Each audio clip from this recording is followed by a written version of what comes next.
नमस्कार, मी सौरभ कोरटकर. झी 24 तास मध्ये आपल्या सगळ्यांचं स्वागत. गेल्या काही महिन्यांपासून एका विषयाची सर्वाधिक चर्चा आहे. त्याला वादाची, सामाजिक न्यायाची किनार आहे, संघर्षाचा इतिहास आहे. विषय आहे अनुसूचित जातींमधील आरक्षण उपवर्गीकरणाचा.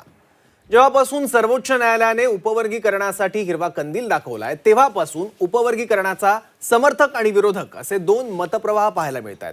एकाच प्रवर्गातल्या इतर मागास जात समूहांना मुख्य प्रवाहात आणण्यासाठी ही तरतूद असल्याचं न्यायालयाने नमूद केलं होतं. याच अबकड आरक्षण उपवर्गीकरण मुद्द्यावरून सातत्यानं महाराष्ट्राच्या विधिमंडळात, रस्त्यावर, मंचावर आवाज उठवणारे भाजप आमदार अमित गोरखे आज आपल्या सोबत आहेत. आरक्षण उपवर्गीकरण काय आहे, ते गरजेचं का आहे, त्यावरून वाद का तयार होतोय आणि या उपवर्गीकरणाच्या माध्यमातून नेमकं काय साध्य होणार याबद्दल आपण बोलणार आहोत. सर, आपलं स्वागत झी 24 तास मध्ये. नमस्कार. पहिला प्रश्न मला एक साहजिक तो पडला की पेपर विक्रीपासून तुम्ही तुमच्या आयुष्याची कमाईची सगळी सुरुवात झाली. अत्यंत सर्वसामान्य मागासवर्गीय घरातला एक मुलगा, त्यानंतर तुम्ही उच्च शिक्षण घेतलं, MBA घेतलं आणि त्यानंतर आता सामाजिक संघर्षाची मशाल तुम्ही कसं काय हाती घेतली आहे? खरं तर हे बाळकडू घरातनंच आहे, आई वडील आहेत आणि नंतरच्या काळामध्ये माननीय मुख्यमंत्री देवेंद्रजी फडणवीस आहेत. त्यामुळं समाजासाठी काहीतरी केलं पाहिजे आणि जे पद दिलं आहे त्या पदाचा पुरेपूर उपयोग माझ्या समाजासाठी, खास करून मागासवर्गीय समाजासाठी झाला पाहिजे, या भूमिकेतनं आत्ता मी काम करतोय. आणि तुम्ही पेपर विक्री वगैरे पण सुद्धा केली आहे, तर तो सगळा तुमचा संघर्ष घरातली परिस्थिती म्हणजे मी अत्यंत सर्वसामान्य गरीब कुटुंबातून आलोय. माझे वडील त्यावेळेस ग्रीव्स कंपनीमध्ये वॉचमन म्हणून कामाला होते. आई शिक्षिका, बालवाडी शिक्षिका होती आणि तिथपासूनचा प्रवास आहे आणि लहानपणी त्या स्ट्रगलमध्येच गेलं. घरातल्या परिस्थिती, एज्युकेशन करत असताना पेपर विक्री करणे आणि मग एज्युकेशन करणे अशी ती व्यवस्था त्यावेळेसची होती. त्यामुळं लहानपणापासून स्ट्रगल आणि तो सगळा प्रवास मी केलेला आहे. त्यामुळं नेमकी गरिबी काय असते आणि त्यावेळेस झालेले हाल इतर आपल्या गरीब बांधवांना होऊ नयेत, जे खऱ्या अर्थानं शिक्षणापासून वंचित राहिलेत. आज त्यांना नोकऱ्या नाही आहेत आणि अशी परिस्थिती जर एखाद्या कुटुंबावर ओढवली तर ती काय परिस्थिती असते याची जाणीव ही त्यावेळेस मला झालेली आहे. आणि म्हणूनच आजचा जो प्रवास आहे तो खऱ्या अर्थाने पुढचा प्रवासही या सर्व गोरगरिबांसाठी माझा असेल.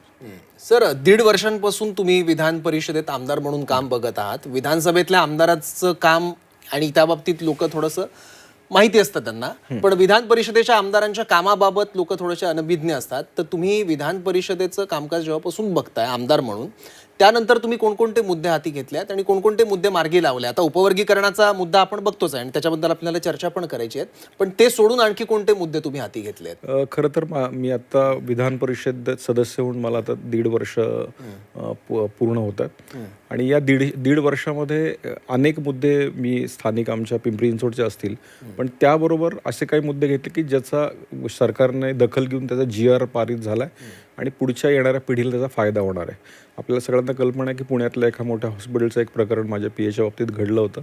त्यानंतर एक सरकारने GR काढला की ज्याच्यामध्ये गोरगरीब लोकांकडनं ॲडमिशनच्या वेळेस कुठलेही डिपॉझिट घेतलं जाणार नाही. विदाऊट डिपॉझिट ॲडमिशन्स आता मिळायला लागलेले आहेत. त्यानंतर स्मशानभूमीमध्ये आजही गोरगरीब दलित बांधवांना, मागासवर्गीय बांधवांना स्मशानभूमी मिळत नाही. त्यामुळे एक गाव एक स्मशानभूमी असावी आणि सगळ्यांना त्या ठिकाणी स्मशानाचा उपयोग व्हावा, या इंटेन्शननी तो मी मुद्दा घेतला आणि आता माननीय मुख्यमंत्री देवेंद्रजी फडणवीस यांनी एक चांगली कमिटी त्याची तयार केली. माननीय गोरे मिनिस्टर साहेब जयकुमार गोरे त्याचे अध्यक्ष आहेत आणि त्या समितीत आम्ही काम करतोय आणि एक गाव एक स्मशानभूमी या इंटेन्शननी काम करतोय. तो लक्षवेधी लावलेली त्याचाही GR आज परिपूर्णरित्या पार पडला आणि त्याच्यावर काम चालू आहे. तिसरा आणखी एक मुद्दा की मागासवर्गीय लोक ज्यावेळेस नोकरीला जायचे, खास करून मागासवर्गीय समाजातले, मग ते शिपाई असतील, पिऊन असतील, तहसीलदार असतील, PI असतील, PSI असतील, पण हिंदू म्हणून, मागासवर्गीय म्हणून त्या जातीच्या आधारे नोकरी करायला झाल्यानंतर, स्थिर सावर झाल्यानंतर त्या अनेकांनी ख्रिश्चन धर्माकडे वाटचाल केली. तो मुद्दा मी त्यावेळेस लक्षवेधी म्हणून लावला आणि असा ज्यावेळेस एखादा व्यक्ती जो मागासवर्गीय म्हणून जॉईन झाला आहे पण नंतर त्यांनी धर्म परिवर्तन दिसतंय अशी काही कंप्लेंट केली तर त्याची ती नोकरी जाऊ शकते किंवा त्याला धर्मात परत यावं लागतं. अशी प्रोव्हिजन आपल्याला माहिती आताच तोही म्हणजे धर्म बदलायचा आणि लाभ अनुसूचित जातीचा घ्यायचा. पण त्याच्यावरही कायदा आला, त्याच्यावरही धोरण आलं, त्याच्यावरही GR निघाला. हे सगळे प्रश्न मागच्या 1.5 वर्षातले मी मांडलेले आहेत आणि त्याच्यावर धोरण झाले आणि खऱ्या अर्थानं याचा फायदा येणाऱ्या पिढीला होणार आहे. त्यामुळे या 1.5 वर्षातली सगळ्यात महत्त्वाची आणि मोठी उपलब्धी माझ्या दृष्टीने असं मला वाटतं. पण आता धर्मांतरितांचा मुद्दा तुम्ही सांगितला, तर तुम्ही त्याच्यात लक्ष घातल्यानंतर तुम्हाला काही बदल जाणवले, काही सुधारणा आणि मला त्याच्यानंतर अनेक ठिकाणून कॉल आले की असे आमच्याकडे हे शिकतायत किंवा नोकरी करतायत आणि ते या ठिकाणी पास्टर म्हणून काम करतायत किंवा धर्म बदलला आहे. मग अशा परिस्थितीमध्ये आपण तिथे अप्रोच केल्यानंतर तिथल्या कलेक्टरला सांगितल्यानंतर त्या लोकांचेच फोन आलेत की नाही, आम्ही आता पुन्हा एकदा आपल्या समाजामध्ये आम्ही इतर काम थांबवतोय. म्हणजे अशा घटना घडत आहेत आणि त्याचा परिणामही दिसू लागलेला आहे. ठीक आहे. आता मी उपवर्गीकरण या विषयाकडे येतो. उपवर्गीकरणाचा मुद्दा नेमका कधीपासून तुम्ही हाती घेतला आणि हा मुद्दा तुम्हाला इतका महत्त्वाचा का वाटतो? नाही, खरं तर उपवर्गीकरणाचा मुद्दा मी संपूर्ण महाराष्ट्र फिरत असताना मी अनेक कुटुंबांमध्ये गेलो, अनेक समाजामध्ये गेलो. मातंग समाज आहेच, पण अनेक मागासवर्गीय समाजात गेलो. मग त्यात मादिगा असेल, बुरुड असेल, ढोर समाज असेल, चर्मकार समाज असेल. मला त्या ठिकाणी प्रकर्षाने जाणवलं की या समाजापर्यंत कुठल्याही प्रकारे शिक्षण पोचलेलं नाही. मादिका समाज व इतर समाजाचे कुठला माणूस, सिंगल माणूस आज त्यांना नोकरीतही नाही. आरक्षणाची तरतूद तर केलेली आहे, आरक्षणाची तरतूद केलेली, पण शिक्षणापासून वंचित आणि माहिती नसल्यामुळं, अशिक्षितपणा यामुळे हा सगळा समाज हा मागे राहिलेला आहे. आणि त्याच दरम्यान आरक्षण उपवर्गीकरणाचे विषय इतर राज्यांमध्ये चालू आहेत. पंजाबमध्ये झालं, हरियाणा झालं, आंध्र प्रदेश झालं, तामिळनाडू झालं. अशा राज्यांमध्ये उपवर्गीकरणचे विषय कंप्लीट झालेले, पूर्ण झालेले आहेत. त्यातच 1 ऑगस्ट 2024ला state of Punjab versus Harvinder Singh या केसमध्ये त्या 7 खंडपीठाच्या कोर्टाने स्पष्ट आदेश दिले की राज्यांनी आरक्षण उपवर्गीकरण केलं पाहिजे. मग आरक्षण उपवर्गीकरण करत असताना त्यांच्यानुसार, त्या कोर्टाच्या प्रेडिक्टनुसार होमिजिनियस आणि हेट्रोजिनियस असे 2 प्रकार त्यांनी त्या ठिकाणी मांडलेले आहेत की ज्यांचं आरक्षणामधलं आरक्षण ज्यांना खऱ्या अर्थाने मिळालं पाहिजे. त्यांनी स्पष्ट सांगितलं आणि त्याच्यात विशेष म्हणजे भूषण गवईसुद्धा त्या 7 खंडपीठाच्या याच्यामध्ये ते स्वतःही त्यांचं त्या ठिकाणी प्रेडिक्ट आहे. आणि हे 1 ऑगस्ट 2024ला ज्यावेळेस आरक्षण उपवर्गीकरण करा, राज्यांनी त्यांचं निर्णय घेऊन करा असं सांगितलं. आणि आरक्षणामध्ये जे मागास आहेत, मागासल्यांमधले जे मागास आहे त्यांचं प्रमाण, मग नोकरीतलं प्रमाण असेल, स्पर्धा परीक्षेतलं प्रमाण असेल, हे सगळे प्रमाणं बघून तुम्ही आरक्षण जाहीर करा असं सांगितलं. आणि ते जाहीर झाल्यानंतर मगाशी मी 4 राज्यांची नावं घेतली, पंजाब, हरियाणा, आंध्र प्रदेश, तामिळनाडू, या राज्यांनी त्या ठिकाणी आरक्षण उपवर्गीकरण जाहीर केलं. तिथं कुठलाही त्या ठिकाणी केओस झाला नाही, कुठेही त्या ठिकाणी विरोध झाला नाही. पण महाराष्ट्रामध्ये माननीय मुख्यमंत्र्यांनी या सुप्रीम कोर्टाच्या निर्णयाप्रमाणे ताबडतोब निर्णय घेऊन त्या ठिकाणी अनंत बदर समिती त्या ठिकाणी बसवली. अनंत बदर समितीनं 1.5 वर्ष अभ्यास करून तो रिपोर्टही सबमिट केला. रिपोर्ट सबमिट केल्यानंतर महाराष्ट्रामध्ये अनेकांना असं वाटलं की हे उपवर्गीकरण नाही झालं पाहिजे आणि मग त्यानंतर केओस तयार झाला. पण मला आवर्जून सांगायचं आहे की मी डॉक्टर बाबासाहेब आंबेडकरांचा पाईक आहे आणि ज्या समानता ही पूर्ण राज्यांमध्ये यावी, देशात यावी, ही भूमिका डॉक्टर बाबासाहेब आंबेडकरांची होती. आणि म्हणूनच संविधानाच्या धर्तीवर सर्वोच्च न्यायालय त्या ठिकाणी उभं राहिलं. सर्वोच्च न्यायालयाचा निकाल हे सगळेच आपण तंतोतंत पाळतो. आमची भूमिका एकच आहे, सर्वोच्च न्यायालयाने दिलेला निकाल जो आहे त्या निकालाचं लवकरात लवकर अंमलबजावणी महाराष्ट्र सरकारने करावी, याची ही लढाई आहे. ठीक आहे. त्याला विरोध नेमका का होतोय तो मला प्रश्न विचारायचा आहे तुम्हाला. पण त्याच्या आधी काही राज्यांची तुम्ही नावं घेतली की जिथं यापूर्वीपासून उपवर्गीकरण केलेलं आहे, तर तिथल्या उपवर्गीकरणाचा तिथल्या काही जात समूहांना जे की वंचित होते आरक्षणापासून, त्यांना कसा फायदा झाला? नाही, खरं तर आज पंजाबमध्ये त्यावेळेस ज्ञानी जैल सिंगचं सरकार होतं. आंध्रामध्ये न्यायमूर्ती रामचंद्र राजू यांनी तो आयोग हे केला. आणि आत्ता त्या आरक्षणाचा फायदा त्या ठिकाणी स्पर्धा परीक्षांमध्ये होतोय, नोकऱ्यांमध्ये होतोय.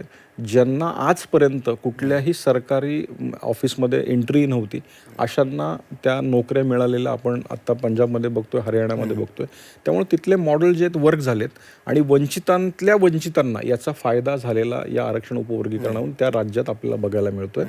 आमची भूमिका ही एकच आहे की आम्हाला कुणाचंही दिलेलं हिसकून घ्यायचं नाही आहे.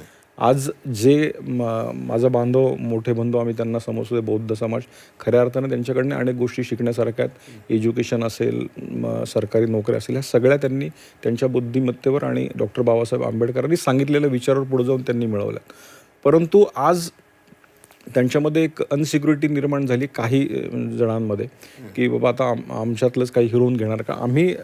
आमची भूमिका किंवा आरक्षणाची भूमिका तशी नाहीच आहे. जे वंचितातले वंचित आहेत त्यांना तुम्ही खरं त्यांना आणखी सपोर्ट केला पाहिजे. आणि आपल्या घरामध्ये जर एखादा भाऊ मोठा झाला आहे, नोकरीने मोठा झाला आहे, पैशाने मोठा झाला आहे, तर तो छोट्या भावाला 100% हात देतो आणि त्यालाही बरोबर घेतो. हीच आमची भूमिका आहे. आणि डॉक्टर बाबासाहेब आंबेडकरांनी जी सांगितलेली समानता आहे ती यावी म्हणून हे उचललेलं पाऊल आहे. मला असं वाटतं की डॉक्टर बाबासाहेब आंबेडकरांचे विचार आपण सगळ्याच स्तरावर वाचत असतो, ऐकत असतो. त्यामुळं समानता जी आहे, समान संधी प्रत्येकाला मिळावी हे विचार पेरण्याचं काम खऱ्या अर्थानं डॉक्टर बाबासाहेब आंबेडकरांनी केलं. आणि तोच विचार, तोच मूळ धागा या आरक्षण उपवर्गीकरणाचा आहे. तुम्ही ज्या राज्यांची नावं आत्ता घेतली तिथे सुद्धा उपवर्गीकरण लागू होण्याच्या आधी सर्वाधिक लाभ घेतलेल्या काही जाती असतील आरक्षणाचा आणि त्यानंतर उपवर्गीकरण आलं. या राज्यांमध्ये विरोध नाही झाला, मग महाराष्ट्रात विरोध का होतोय उपवर्गीकरणाला? यावरून एवढं वातावरण का तापतंय? महाराष्ट्रामध्ये एकतर मी याच्या आधी पण सांगितलं, माननीय रामदास आठवले साहेबांनी पण परवा दिवशी स्टेटमेंट केले की आरक्षण उपवर्गीकरण झालं पाहिजे. माननीय प्रकाश आंबेडकरांचा एक व्हिडिओ मीही पाहिला होता, सगळ्यांनी पाहिला की आरक्षण उपवर्गीकरण झालं पाहिजे असं ते त्या व्हिडिओमध्ये म्हटले होते. नंतर त्यांचा त्या विषयातला वेगळा व्हिडिओही प्रसारित झाला. पण याच्यामध्ये मला असं वाटतं की जर फेरविचार आपण जर केला तर या ठिकाणी असलेलं भाजप सरकार असेल किंवा यांची भूमिका काही लोकांना न पटणारी आहे म्हणून हा विरोध असेल. दुसरं महत्त्वाचं की आज या विषयात अत्यंत वेगळ्या पद्धतीनं, अत्यंत वाईट पद्धतीनं ट्रोलिंग केलं जातं. मीही स्वतः या गोष्टीतनं गेलेलो आहे. आत्तापर्यंत अनेक पत्र मला धमकीचे आलेत, मारून टाकण्याचे आलेले आहेत. त्याचबरोबर घरच्यांनाही पण, अगदी आई असेल, माझी वाईफ असेल, यांच्यावर उपवर्गीकरणाचं समर्थन करता? समर्थन करतोय म्हणूनच. आणि याच्यामध्ये थोडंसं ॲनालिसिस केल्यानंतर असं जाणवलं की काही ट्रोलर्स आहेत की जे स्वतःचं नाव यूज करायला घाबरतात, पण विविध फेसबुक विविध वेगवेगळे अकाउंट, जी अनामिक अकाउंट करून अशा प्रकारची ट्रोलिंग करतात आणि याच्यामुळं जास्त तिढा वाढतोय असं मला वाटतं. त्यामुळं या ठिकाणी महाराष्ट्रात विरोध होण्याचं कारण हेही असू शकतं की आज मला असं वाटतं की जे दोन समाजांमध्ये तिढा निर्माण झाला आहे त्यातल्या प्रमुख नेत्यांनी, प्रमुख कार्यकर्त्यांनी समोरासमोर बसून या गोष्टींवर चर्चा करून हा जो तिढा निर्माण झाला आहे तो संपुष्टात आणला पाहिजे. आणि यातलं नेमकं कारण जे आहे की ज्याच्यामुळे हा तिढा वाढतोय, मला असं वाटतं की आज मोठ्या लेवलचे नेते, अधिकारी आपण मुंबई पुण्यासारख्या ठिकाणी बसतोय, पण गावखेड्यामध्ये गोरगरीब एखादा विद्यार्थी, त्यांनी जर अशा प्रकारे आरक्षणाला समर्थन केलं तर त्याच्यावर हल्ले पण होत आहेत. तर हे टाळण्यासाठी आपलं एकत्रित भाव, बंधुभाव दिसणं अत्यंत गरजेचं आहे आणि हे गैरसमजाची लढाई ही थांबणं अत्यंत गरजेचं आहे. पण असं का होतंय की इतके वर्ष खांद्याला खांदा लावून लढणारे उपवर्गीकरणाचा विषय आल्यानंतर एकमेकांना शत्रूच्या स्थानी बघत आहेत, एकमेकांविरोधात प्रक्षोभक वक्तव्य केली जात आहेत, दोन समाजांमध्ये, जातींमध्ये तेढ निर्माण केली जाते? हे का होतंय? मला असं वाटतं की याच्यामध्ये एकतर अनसिक्युरिटीचा भाग असू शकतो. मी मगाशी सांगितलं की आरक्षण उपवर्गीकरणामध्ये ज्या राज्यांमध्ये हे आरक्षण उपवर्गीकरण झालंय त्याच्यामध्ये ज्यांना ऑलरेडी आरक्षण मिळालंय त्यांना तोटा झालेला नाही आहे आणि तो होणारही नाही आहे. आरक्षणाच्या उपवर्गीकरणाच्या लढाईमध्ये जे मागासलेले आहेत त्यांना कोटा द्यावा आणि तेही मागासलेपणाच्या धर्तीवरच. या ठिकाणी अनेक जण म्हणतात की लोकसंख्येच्या प्रमाणात हे आरक्षण उपवर्गीकरण व्हावं, पण हे आरक्षण उपवर्गीकरण लोकसंख्येच्या प्रमाणावर न होता मागासलेपणाच्या प्रमाणावर व्हावं. आणि हा मागासलेपणा कसा बघायचा तर नोकऱ्यांमधल्या संधी असतील, स्पर्धा परीक्षांमधल्या संधी असतील. आज आपल्या महाराष्ट्रामध्ये MIDCचे भूखंड SC समाजाला मिळतात, पण किती लोकांना ते मिळालेत, कुणाला मिळालेत याची जर यादी आपण पाहिली त्यातही तुमच्या लक्षात येईल की अनेक आमचे बंधू असे आहेत. वाल्मिकी समाज या ठिकाणी मोठा आहे, मादिगा समाज या ठिकाणी मोठा आहे, ढोर समाज मोठा आहे, चर्मकार समाज मोठा आहे, बुरुड समाज आहे, मातंग समाज, असे अनेक समाजातले सुशिक्षित बेकार तरुण आहेत की आज या संधीचा फायदा घेऊ शकले नाही. त्यामुळं याद्वारे मी सगळ्यांना विनंती करणार आहे, ही लढाई आपली भावाभावांमधली आहे, हाणामारायची लढाई नाही. येणाऱ्या काळात निर्णय जो आहे, सर्वोच्च न्यायालयाने दिलेला निर्णय महाराष्ट्र सरकार यापुढे अंमलात आणणार आहे. पण असा आणल्यानंतर आपण अशा पद्धतीनं एकमेकांमध्ये दरी निर्माण करणं हे अत्यंत खेददायी आहे आणि येणाऱ्या काळामध्ये ही दरी वाढवण्यापेक्षा आपण कमी करण्यासाठी प्रयत्न केले पाहिजे. एक टीका अशी पण केली जाते, आरोप केला जातो की जातीजातींमध्ये भांडणं लावण्यासाठी संघ आणि भाजपने केलेला हा डाव आहे उपवर्गीकरणाचा. मी मगाशीच तुम्हाला सांगितलं की आज पंजाब, कर्नाटक, तामिळनाडू हे जे 5 राज्य होते, या राज्यांमध्ये ज्या वेळेस आरक्षण उपवर्गीकरण जाहीर केलं, या 5ही राज्यांपैकी एका राज्यामध्ये फक्त भारतीय जनता पार्टीचं सरकार होतं. बाकी 2 राज्यांमध्ये काँग्रेस आणि स्थानिक सरकार होतं. पण या आरक्षण उपवर्गीकरणाचा जर आपण खऱ्या अर्थानं इतिहास पाहिला तर 1882 साली स्वतः महात्मा फुलेंनी हंटर कमिशन पुढे त्यांनी असं म्हटलं होतं की आरक्षणामध्ये आपल्याला जो वर्ग वंचित आहे त्यासाठी काहीतरी केलं पाहिजे. त्यामुळे आपण जर पाहिलं तर 1965 साली काँग्रेसचं सरकार असताना लोकूर आयोग, ज्यांनी आरक्षणाचा सगळ्यांना फायदा व्हावा म्हणून त्यांनी एक गव्हर्नमेंटला एक हे दिलं होतं की बाबा या आयोगाने की या आरक्षणाचा सर्वासार सगळ्यांना फायदा व्हावा म्हणून त्यांनी एक सबमिशन त्या ठिकाणी केलेलं होतं. त्यामुळे हा इतिहास जो आहे, हा इतिहास जर आपण पाहिला तर अगदी आत्ताच्या लेटेस्ट ह्याच्यामध्ये आपण जर पाहिलं तर आपला साळवी आयोग आहे. तर साळवी आयोग ज्यावेळेस पारित झाला त्यावेळेस हे काँग्रेसचं सरकार होतं. सुशील कुमार शिंदे त्यावेळेस मुख्यमंत्री होते आणि या साळवी आयोगामध्ये पण असं म्हटलेलं आहे की 5% आरक्षणाचं आपण उपवर्गीकरण केलं पाहिजे मातंग समाजासाठी. हे सगळे आरक्षणाचे ज्या ज्या वेळेस विषय आले त्या वेळेस इतिहास आहे, काँग्रेसचं सरकार आहे, इतर राज्यांमध्ये आरक्षण जे झालं त्याच्यामध्येही मॅक्झिमम त्या ठिकाणी आपण बघतोय की काँग्रेसच्या सरकारच्या काळापासून आलेला हा सगळा आरक्षणाचा हे आहे. त्यामुळं भाजप, RSS, मी राष्ट्रीय स्वयंसेवक संघाचा स्वयंसेवक आहे, मला अभिमान आहे. मी लहानपणापासून स्वयंसेवक म्हणून काम करतोय आणि आज त्या धर्तीवरच मी MBA पर्यंत शिक्षण गरीब असतानाही मी शिकू शकलो. त्यामुळं डॉक्टर बाबासाहेब आंबेडकरांनी दिलेली ही स्वायत्ता आहे आणि त्याच्यावर मी आज त्या ठिकाणी उभा आहे. त्यामुळं हा आरोप अत्यंत निराधार आहे.